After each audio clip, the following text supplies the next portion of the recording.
My late husband hid a safe in his room for 40 years.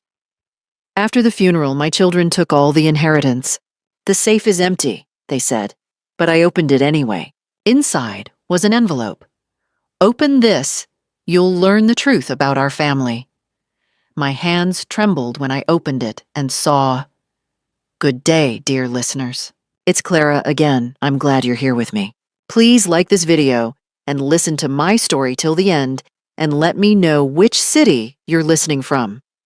That way I can see how far my story has traveled. My name is Eleanor Hart, and for 43 years I believed I knew everything about my husband. I believed it the way you believe in the floor beneath your feet, not because you check it every morning, but because it has never once given way. George was a quiet man, a careful man. He drank his coffee black, kept his shoes by the door, and always kissed me on the forehead before bed, even on the nights we'd argued. We had a good life in our house on Clover Ridge Road in Columbus, Ohio.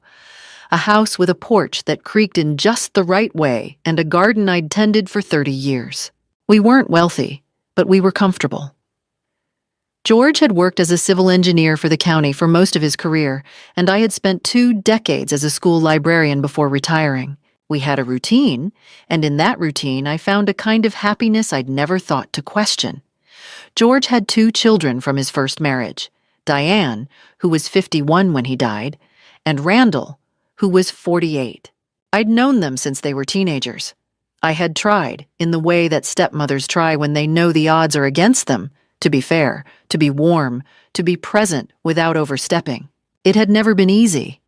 Diane had her mother's narrow eyes, and her mother's talent for saying the polite thing while meaning the cruel one. Randall was quieter, but quieter in the way a locked room is quiet. You sense that something is happening inside, and you are not invited to know what.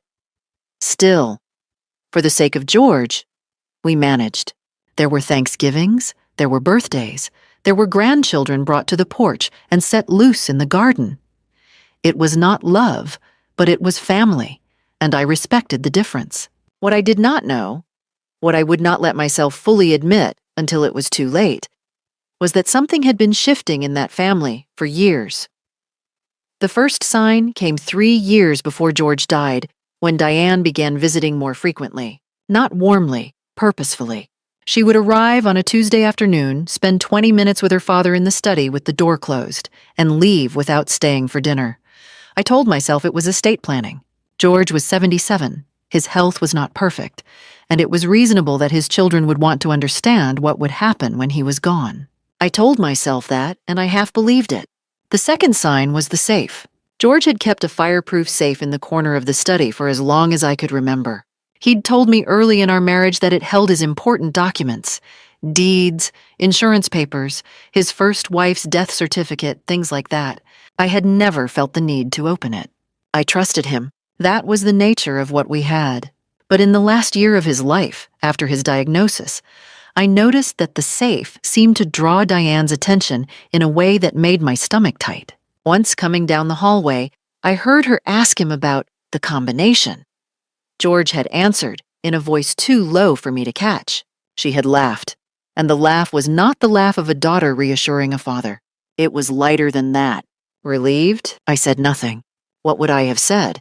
George died on a Tuesday in March, in the hospital, with me holding his left hand and Randall standing by the window pretending to look at his phone. The funeral was a quiet affair. I moved through it the way you move through water, slowly, with resistance, feeling the weight of everything. I did not cry at the service. I cried at night, alone, in our bed, which suddenly had too much space in it. Diane and Randall stayed in the house for 3 days afterward, helping, as they called it, to sort things out. On the second day, while I was sitting with a neighbor in the kitchen, I heard them in the study, drawers opening, the particular sound of a dial lock clicking through numbers, then silence. That evening, Diane told me that the safe had been opened, that it held only some outdated insurance documents and George's old military discharge papers, and that she and Randall had taken them to be filed properly. There wasn't much inside, Eleanor, she said. using my full name the way people do when they want to sound authoritative. "Nothing of real value." I nodded. I thanked her. I went upstairs. But something sat wrong in me that night. Something I could not name. I lay in the dark and I thought about the safe, about Diane's face when she'd described it as empty, about the particular flatness in her voice. I thought about 43 years of trusting a man. And then I thought, what if the floor has been giving way for longer than I knew? 2 days after the children left, I walked into the study, sat down in George's chair, and looked at the safe. It was still there, closed, and tucked into the narrow space between the safe's back edge and the wall, invisible unless you were sitting in that exact chair at that exact angle, was a small white envelope. My hands shook as I reached for it. On the front, in George's careful handwriting, "For Eleanor. Open this and you will know the truth about our family." I held it for a long time before I opened it. The letter was 4 pages long, written in George's cramped, deliberate hand. The same hand that had signed birthday cards and grocery lists and the deed to our house for 40 years. I read it sitting in his chair in the quiet of the study, with the afternoon light coming through the blinds in long, pale strips across the floor. I read it once quickly, the way you read something when you are hoping you've misunderstood. Then I read it again slowly, because I had not misunderstood at all. George began by telling me he was sorry. Not for the general sorrow of a man who knows he is dying, but for something specific. He had discovered, 14 months before his death, that Diane and Randall had been systematically withdrawing money from a joint investment account, an account he'd opened in all 3 of their names 15 years ago for family investment purposes, which in practice had meant that he deposited money and the children occasionally asked to borrow from it. Over the course of 7 years, he wrote, they had transferred $230,000 from that account into private accounts he hadn't known existed. They had done it gradually. A few thousand here in a slow quarter. 8,000 in a year when he'd been distracted by a minor health scare. They had banked on the fact that he reviewed those statements infrequently and that his trust in them was a blind spot wide enough to walk through. When he'd confronted them, and he had confronted them, which I had known nothing about, they had not denied it. Instead, they had told him that the money was an advance on their inheritance, that they'd assumed he wouldn't mind, that he'd always said the account would be theirs one day anyway. George, who had never been a man comfortable with conflict, had not called a lawyer. He had not called the police. He had done what men of his generation sometimes did when the wound came from their own children. He had absorbed it, quietly, and tried to decide what to do next. What he had done next was rewrite his will. The new will, he wrote, left the house on Clover Ridge Road to me outright, along with a separate savings account holding $68,000 that only he and the estate lawyer knew about. His instructions were clear. Diane and Randall were to receive nothing beyond a modest sum he'd already designated in a life insurance policy, money they couldn't touch until the proper process was followed. But George had made one catastrophic error. He had not immediately filed the new will with the probate court or left it in a lawyer's care. He had kept it in the safe, believing there was time. He was 79 years old, and he had believed, as people do, that the end was still abstract. The letter told me where the new will had been, inside the safe, in a sealed envelope marked with the attorney's name and address. And Diane and Randall had taken it. I set the letter down on the desk. Outside, a car passed on Clover Ridge Road, its tires making a soft sound on the wet spring pavement, and the ordinary noise of it made the silence inside the house feel even larger. I sat with what I had just read, and I let it settle through me. Not like water, but like something heavier. Like sediment. They had stolen from their father while he was alive. They had taken the will after he died. And they had stood in this house 3 days after his funeral and told me with Diane's careful, authoritative voice, that the safe had held nothing of real value. The anger came later. First came the fear. I was 74 years old. My name was on the deed to this house. I knew that, at least. But the investment account, the savings account George had mentioned, the proper execution of any estate, all of that was now tangled in whatever they had done. I didn't know exactly what they had filed with the probate court. I didn't know what version of the will was currently in the system. I didn't know how far they had already gone. I was afraid. I want to be honest about that. I sat in that chair and I was afraid in the way you are afraid when you realize the ground has been unsteady for a long time and you are only now feeling it. But here is what I also knew. I had the letter. 4 pages, in George's handwriting, describing exactly what had happened, who had done it, and where the evidence could be found. I had the name of the estate attorney, a man named Philip Greer, whose office was on Oak Street downtown. And I had the knowledge that the account records, 7 years of transfers, existed somewhere, in some bank, retrievable by someone with the right legal standing. I was not helpless. I was frightened, but I was not helpless. I folded the letter carefully and placed it inside a zippered pouch in my winter coat. The coat Diane never touched because she found it unfashionable. Then I walked to the kitchen, made myself a cup of tea, and sat at the table where George and I had eaten breakfast for 30 years. What would a sensible woman do? I thought. Not a dramatic woman, not a vengeful woman, a sensible one. She would get a lawyer, not George's estate attorney. Not yet. Not until she understood what had already been filed. A different lawyer. One who was hers alone. I picked up my phone. I called my neighbor and closest friend, Barbara Weston, who had been a paralegal for 20 years before she retired. "Barbara," I said when she answered, "I need the name of a good probate attorney, and I need you not to mention it to anyone." There was a pause. Then Barbara said, "I'll be there in 20 minutes." That was the first decision.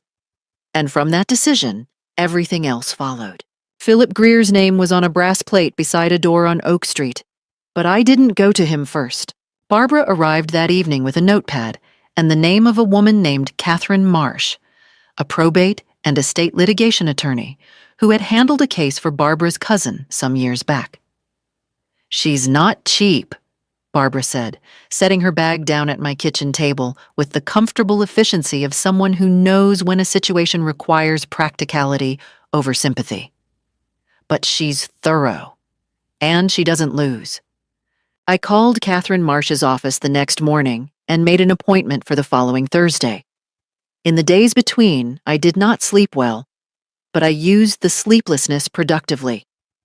I went through every drawer in the study. I found bank statements going back 12 years. George had been a paperman, the kind who printed and filed. I found the quarterly statements for the joint investment account. And when I sat with them, and a legal pad, tracking the withdrawals the way George's letter had described, I found them. Transfers. Modest at first, then larger. Consistent with what he'd written, almost to the dollar. I photographed every page with my phone. Then I put the originals in a manila folder and the folder in a tote bag that I kept in my bedroom closet under a folded quilt. I did not tell the children what I was doing. I did not call them. I responded to Diane's one text. A brief checking in, "Hope you're resting." With an equally brief, "I'm fine, thank you." I had learned, reading that text, something about her. She expected passivity from me. She had always expected it. She had built her plan on it. When I met with Catherine Marsh that Thursday, I brought the letter, the bank statements, and a written timeline I'd compiled from memory and from the dates in George's letter. Catherine was a trim woman in her early 50s with a quiet manner and the habit of reading documents with complete stillness, not moving, not reacting, just absorbing. She read everything I brought her. Then she looked up. "Mrs. Hart," she said, Your first question is whether an updated will was filed with probate. Let me check that today. She checked while I waited in her conference room with a cup of coffee I was too nervous to drink. She came back 20 minutes later with a printed document and placed it on the table between us. The will that had been submitted to the Franklin County Probate Court was dated 11 years ago. It was not the revised will, it was the original. The one George had superseded, the one that left the bulk of the estate divided between Diane and Randall, with a modest spousal share for me. Someone had filed the old will. Diane or Randall, or both of them together, had gone to the probate court within days of the funeral and filed a document that George himself had invalidated. Catherine watched me read the filing date. "This was submitted 6 days after the death," she said. 6 days. While I was still sitting in this house eating casseroles brought by neighbors and trying to remember how to sleep, they had been at the courthouse. "Is that fraud?" I asked. "Suppressing a known later will and submitting a prior one," Catherine said carefully, "is, at minimum, a serious matter of civil liability. If we can establish that they had knowledge of the later will and deliberately withheld it, we are looking at something considerably more serious than a civil matter." I felt something settle in my chest. Not relief, not yet, but the particular steadiness that comes when the shape of a thing becomes clear. This is real, I thought. This is happening, and it is real, and there is a path through it. "What do we do first?" I asked. "We subpoena the bank records," Catherine said, "and we contact Philip Greer." Philip Greer, it turned out, remembered the revised will very well. When Catherine called him that same afternoon, I sat in her office and listened. He confirmed that he had drafted it, that George had signed it in his presence, and in the presence of 2 witnesses 14 months before the death, and that George had left the office with the original, intending to store it safely, while a copy remained in Greer's files. A copy in Greer's files. I want you to understand what that meant. They had taken the original from the safe, believing that destroying it, or simply concealing it, would erase its existence. They had not known about the copy. The copy existed. The revised will existed. And it said exactly what George had written to me that it said. That evening, driving home from Catherine's office, I stopped at a red light on Oak Street and sat there for a moment after it turned green, while the car behind me waited patiently. I was thinking about Diane's face when she'd said nothing of real value. I was thinking about Randall standing at the hospital window, pretending to look at his phone. Did they believe they had been careful enough? I thought. Did they believe I would simply accept what they told me and grieve quietly and sign whatever they put in front of me? Perhaps they did. Perhaps that was the most important mistake they made. I drove home. I made dinner. I called Barbara to tell her what I'd found. And somewhere across town, I learned later, Diane had called Randall that same evening because she had noticed something. Some small change in my behavior, some absence of the grateful, compliant tone she'd expected. "She's not returning my calls properly," she told him. "Something feels off." She was right. Something was very off. I had a lawyer, a copy of the real will, and a subpoena in process. The point of no return had passed quietly, like most important moments do. Without fanfare, in an ordinary room, over a cup of coffee I never finished drinking. The subpoena for the bank records was filed on a Monday. Catherine had explained the process carefully. The court would compel the bank to produce 7 years of account activity for the joint investment account, and those records would be formally entered into the estate proceedings that she was now moving to reopen. Reopening the proceedings was the first battle. She had to petition the probate court on the basis of newly discovered evidence, specifically the existence of a later will and the copy held by Philip Greer. The petition was filed on the same Monday as the subpoena. I didn't tell the children. I didn't need to. The probate court notified all interested parties automatically, as it is legally required to do. Diane called me on a Wednesday morning. I was in the garden, kneeling by the rosebed I'd neglected since George died, trying to remember what ordinary life felt like. When I saw her name on the phone, I stood up slowly, brushed the dirt from my gloves, and answered, "Eleanor." Her voice had a quality I recognized, tight at the edges, controlled in the middle. "What is this petition? What are you doing?" "I'm contesting the estate proceedings," I said. There was a silence. Then, "On what grounds?" "Daddy left a will, Eleanor. It was filed properly. I don't know who's been talking to you or what they've been telling you, but there's a second will, Diane," I said. "Philip Greer has a copy. It was drafted 14 months before your father died." Another silence, longer this time. "That's not possible," she said. But her voice had changed. The control in the middle had gone soft. "I'd like you and Randall not to contact me directly about this anymore," I said.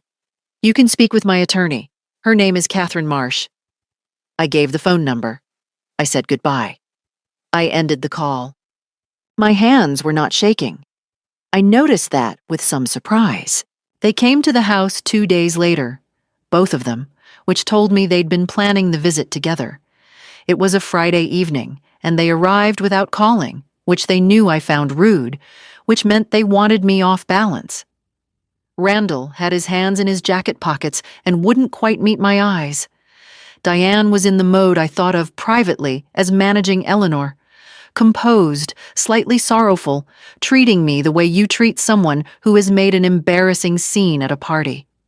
I let them in. I did not offer coffee. We sat in the living room. They on the sofa. Me in the armchair that had been George's, which I chose deliberately. Diane began with sympathy. "Grief did strange things to people," she said. It was completely understandable that I was struggling. She and Randall only wanted what was best for me, for everyone, for Dad's memory. Then she shifted. The petition, she said, was going to be painful for the whole family. It would drag things through court for months, possibly years. It would be expensive.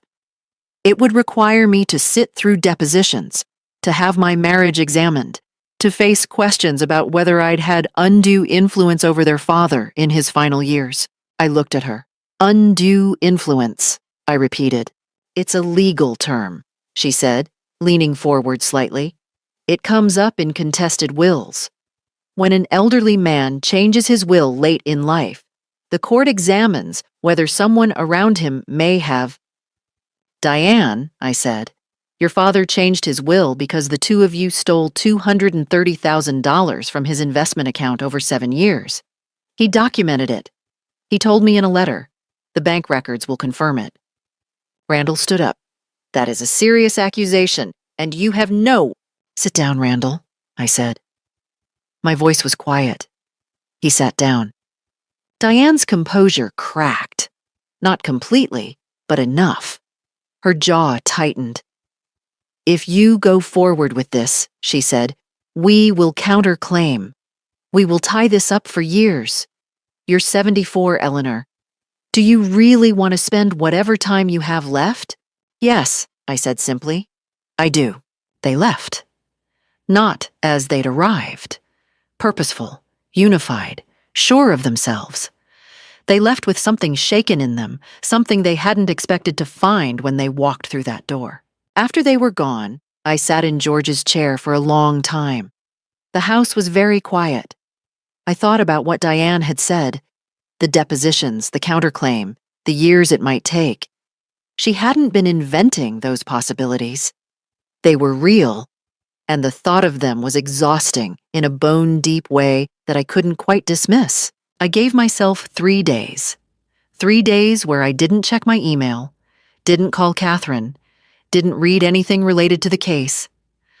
I went to Barbara's house one afternoon, and we sat on her porch and talked about nothing important. Her daughter's new job, the price of tomato seedlings, a novel we'd both half-read. I walked in the neighborhood every morning. I ate properly. I slept more than I had in weeks. On the 4th day, I made coffee, sat at the kitchen table, and called Catherine. "I'm ready," I said. "Whatever comes next." The offer came through an intermediary. not directly through Diane or Randall, which told me they'd been advised by someone, a lawyer, I assumed, or perhaps just common sense arriving late, to keep a careful distance. The intermediary was Randall's wife, a woman named Pam, whom I had always considered basically harmless, the kind of person who organized her life around smoothing things over and calling it peacekeeping.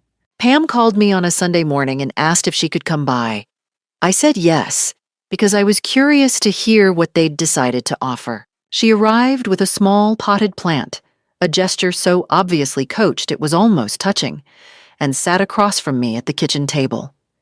She said the family had been doing a lot of reflection.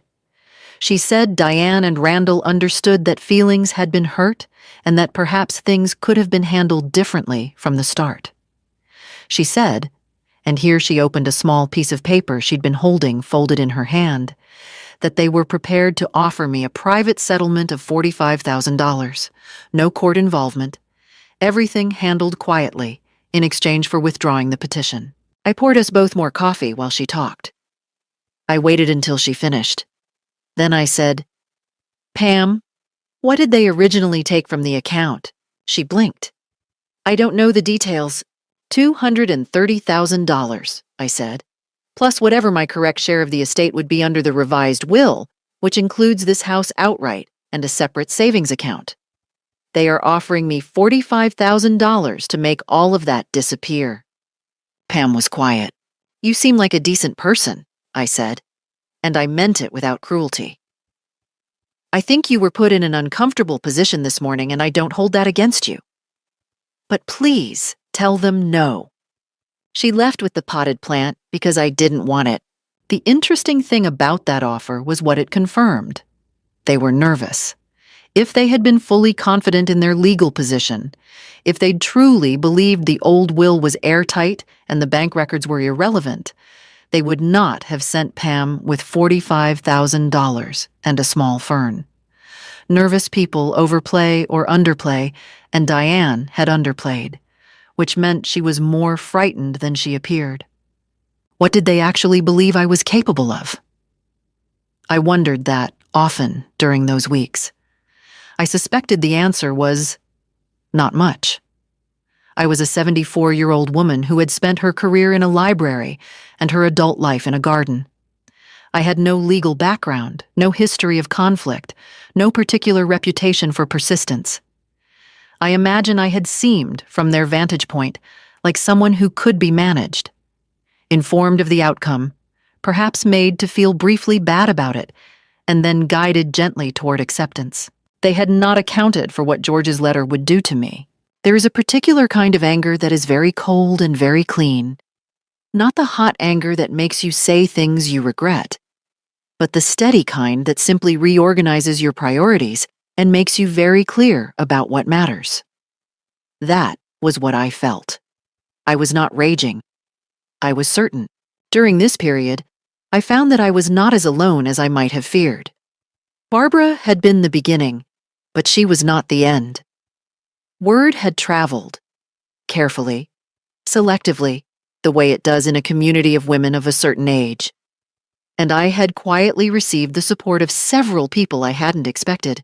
My neighbor on the east side, Helen Pruitt, was the widow of a man who had been a county court clerk for 30 years. She invited me to lunch one afternoon and told me, over chicken soup, that she knew the probate court's procedures well and that she'd be happy to help me understand any filings I found confusing. I accepted immediately. My former colleague from the library, a woman named Ruth Adeyemi, who had since become the branch manager, called to check in and said that her nephew was a financial forensic accountant. She said she'd mentioned my situation to him in general terms, no names, and that he'd confirmed that the type of withdrawals I'd described left very clear paper trails that were difficult to contest. And my doctor, at a routine appointment, noticed that I seemed unusually stressed and asked after me. When I told her, in abbreviated terms, what I was dealing with, she nodded and wrote down the name of a therapist who specialized in late-life family conflict. "Not because anything is wrong with you," she said firmly, "because you're dealing with something hard and everyone needs support." I went twice. It helped. By the time Diane and Randall's silence stretched into its third week, they had stopped reaching out, stopped sending intermediaries, seemingly content to let the legal process play out while they recalibrated. I was no longer afraid of the silence. I had filled it with people who were on my side. I had filled it with purpose. The bank records arrived at Catherine's office on a Thursday. She called me that afternoon, and though she was professionally careful with her words, I could hear the satisfaction underneath them. "The records are comprehensive," she said, "and they match."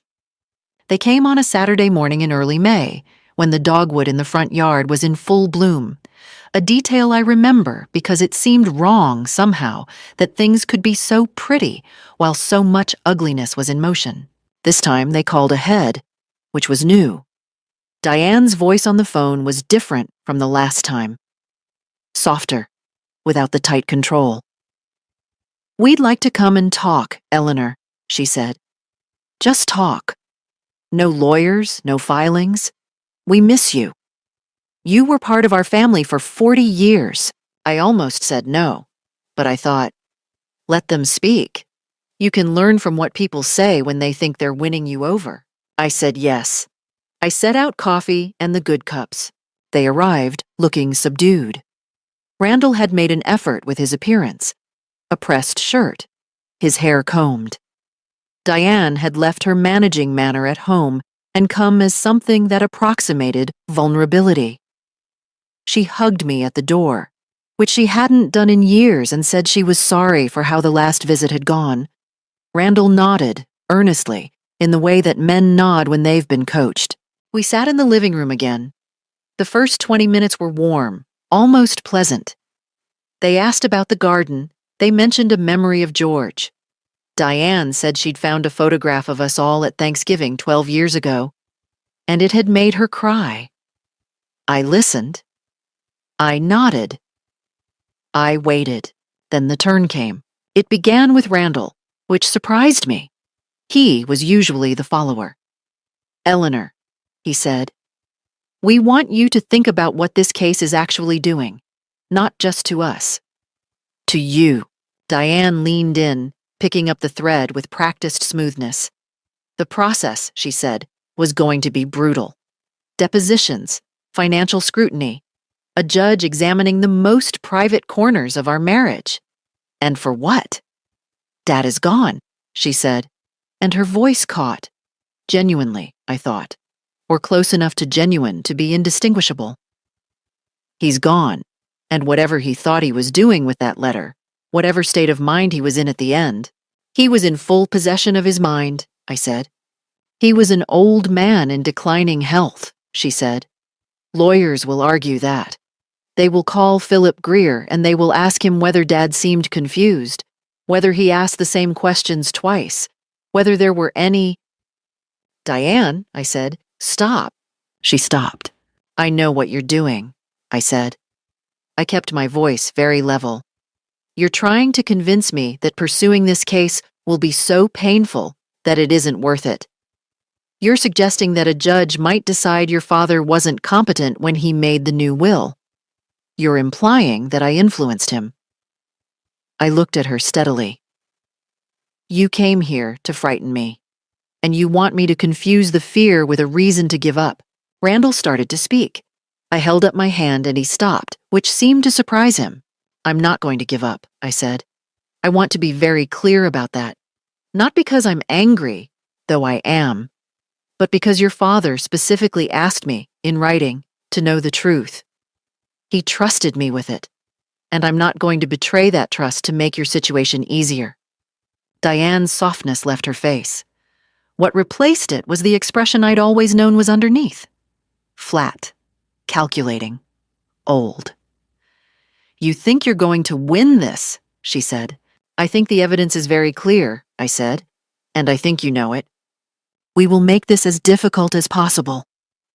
Her voice had dropped, and there was something in it that was meant to frighten me.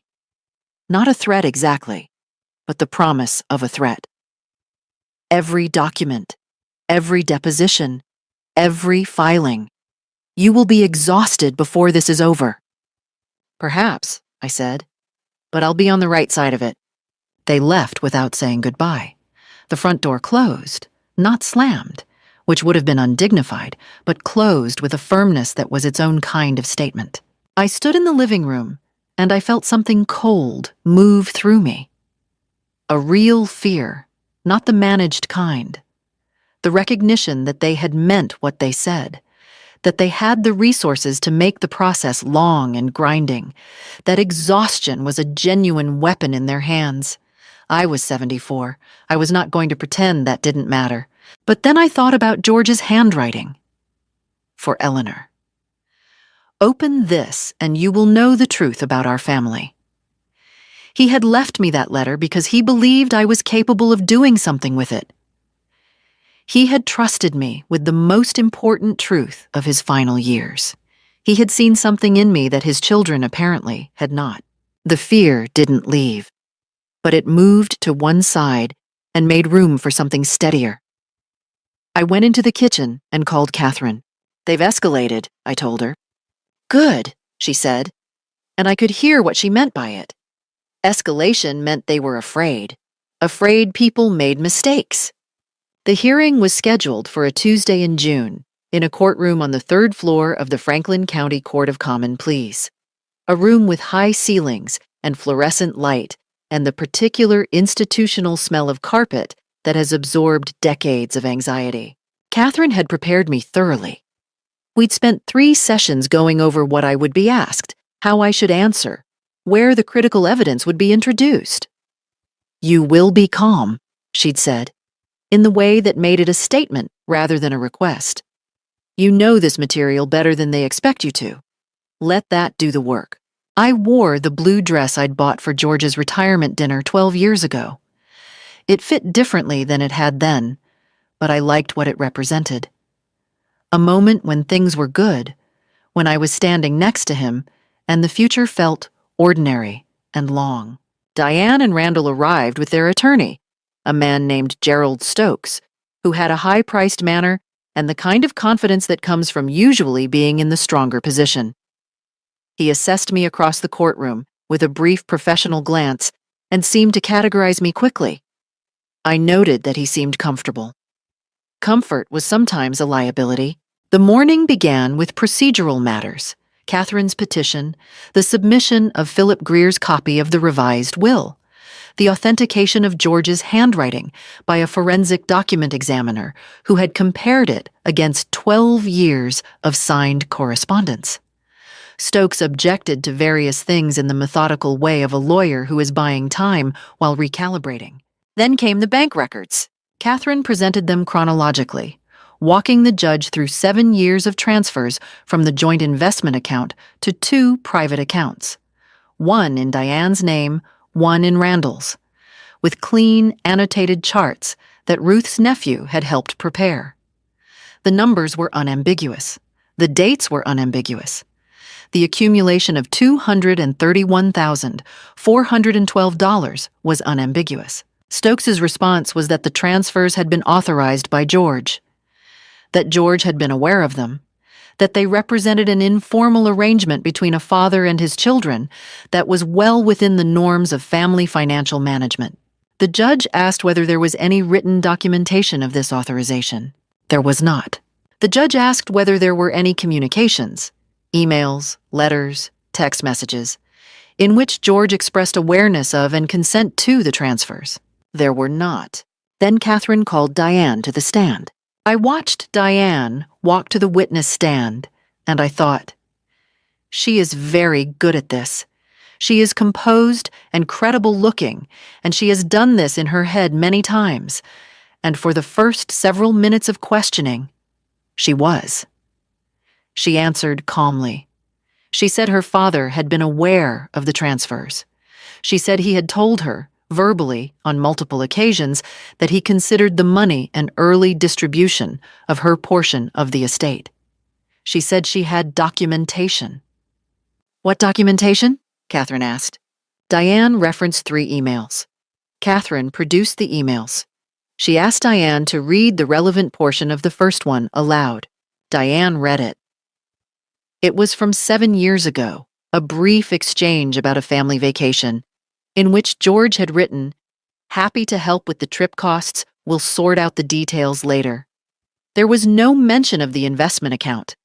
There was no mention of a distribution. "Is this the documentation you were referring to?" Catherine asked. "It's part of the context," Diane said. "The context of a vacation expense discussion, of an ongoing understanding between my father and me." Catherine moved to the second email.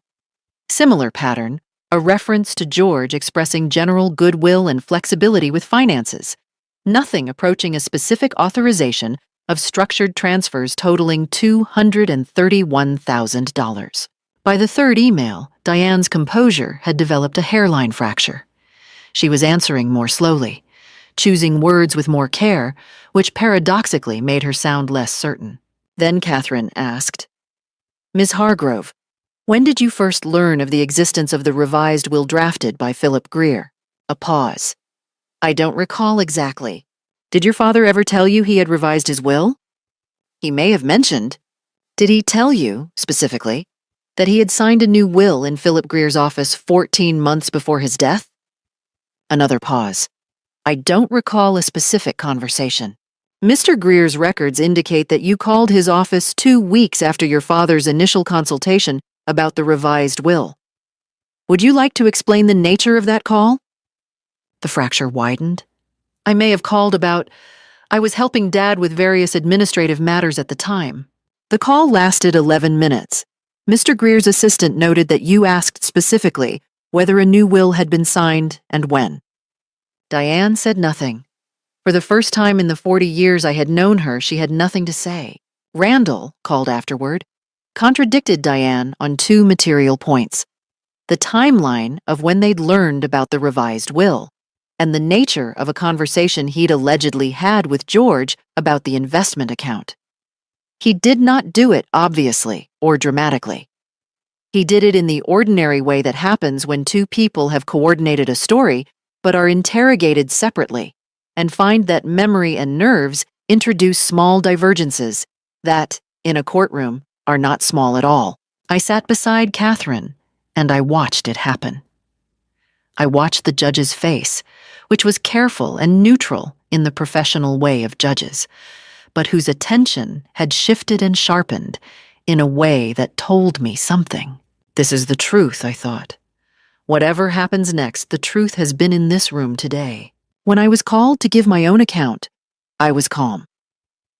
I described finding the letter.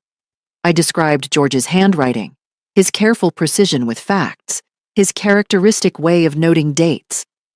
I described the envelope tucked behind the safe. I described Diane telling me the safe had held nothing of value. The judge thanked me. I returned to my seat. Diane and Randall sat at their table looking at nothing in particular. Stokes was writing on a legal pad with the focused air of a man revising his expectations. Outside, through the 3rd-floor window, I could see a slice of Columbus in June. Green, ordinary, indifferent. Life going on without drama, the way it does. I folded my hands in my lap and I waited.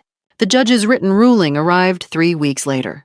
I had not slept particularly well during those 3 weeks. I had functioned, tended the garden, cooked meals, met Barbara for coffee twice, attended one of Ruth's library fundraising committee meetings where I sat in the back and let the ordinary business of the world flow around me.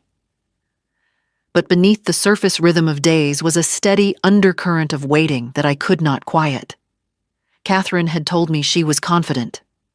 I believed her confidence was professionally grounded and not merely reassuring. But there is a distance between what a lawyer believes and what a person in her own kitchen at 2 a.m. can feel certain of, and I lived inside that distance for 21 days. When Catherine called on a Thursday afternoon, I was in the garden.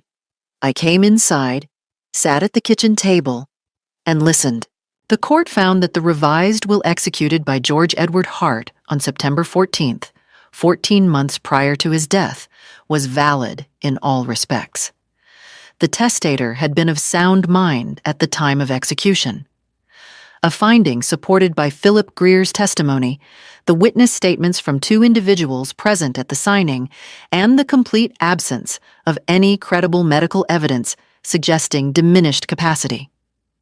The document had been properly witnessed and notarized.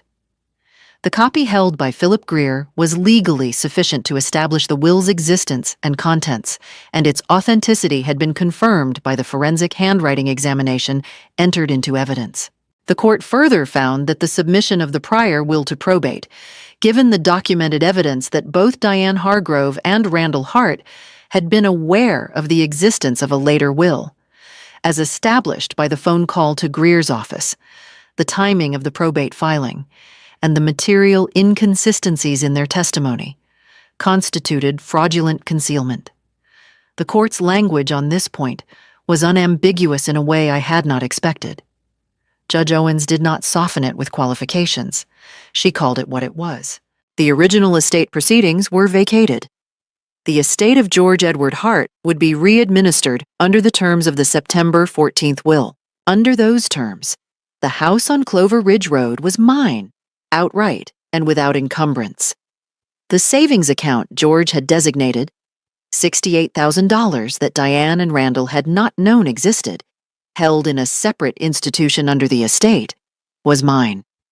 A small life insurance distribution went to Diane and Randall, as George had specified in the revised document.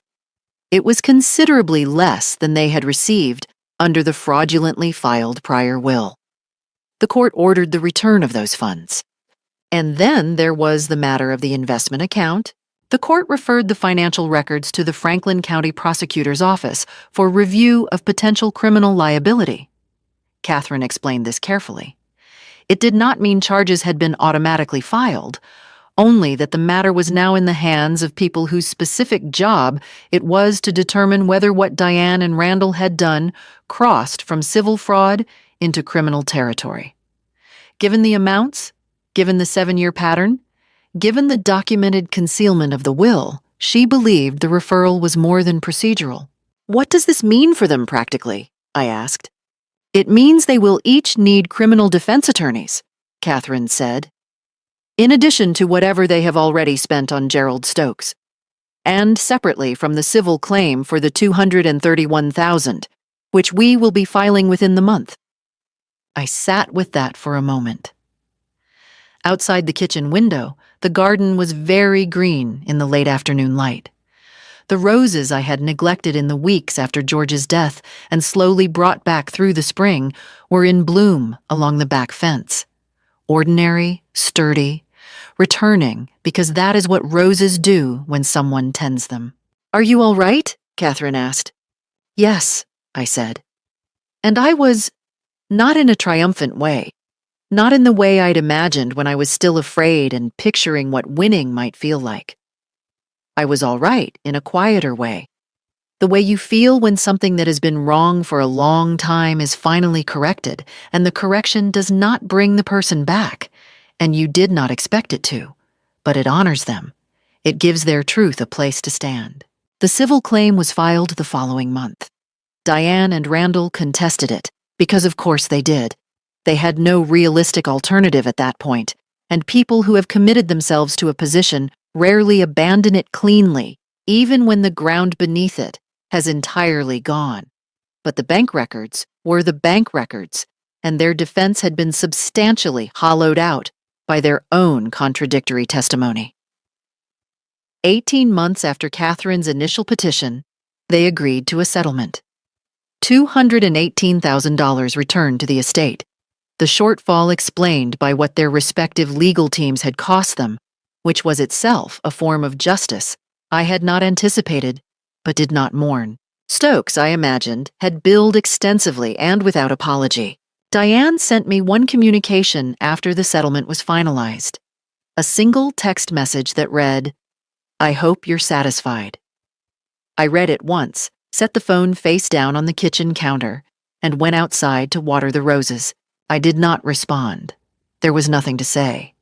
The truth had already said everything that needed to be said in a courtroom on the third floor of the Franklin County Court of Common Pleas on a Tuesday in June, while the city went about its ordinary business outside the window, and George Edward Hart's revised will was finally, properly, honored. The summer after the settlement was the best summer I could remember in many years, which surprised me, because I had expected to feel George's absence more acutely once the distraction of the case was gone. Instead, I felt a kind of spaciousness that I hadn't known I was missing. I repainted the study, not to erase George, but to make it into something that was mine as well as his. I chose a soft sage green that looked good in the afternoon light.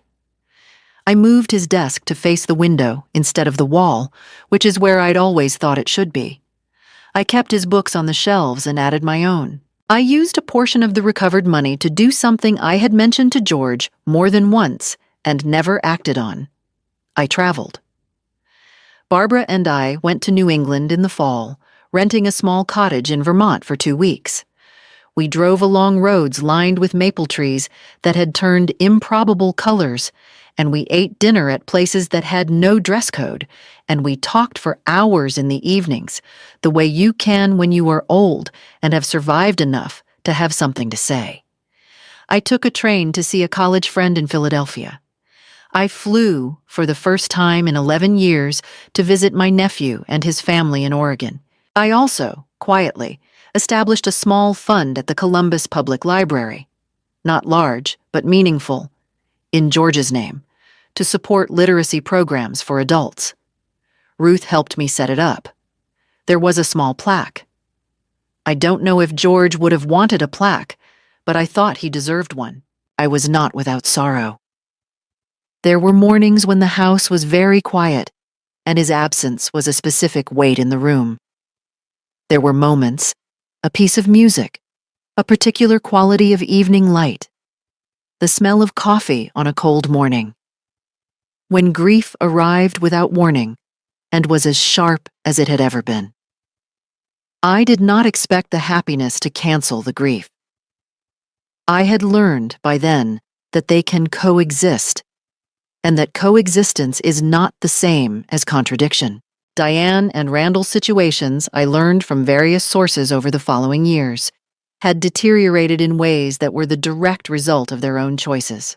The prosecutor's office did pursue the matter. Randall, whose financial situation had been more precarious than his sister's, and whose accounting in the deposition had been more significantly inconsistent, was charged with estate fraud, a felony in Ohio. He negotiated a plea agreement that avoided prison time but resulted in probation, mandatory financial restitution, and a permanent record that cost him a professional license he'd held for 20 years. His marriage to Pam did not survive it.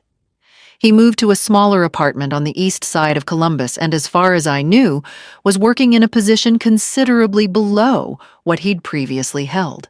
Diane was not charged criminally. Her attorney managed the evidentiary questions more deftly. But the civil judgment against her, combined with the attorney's fees she'd accumulated, had severely damaged her finances.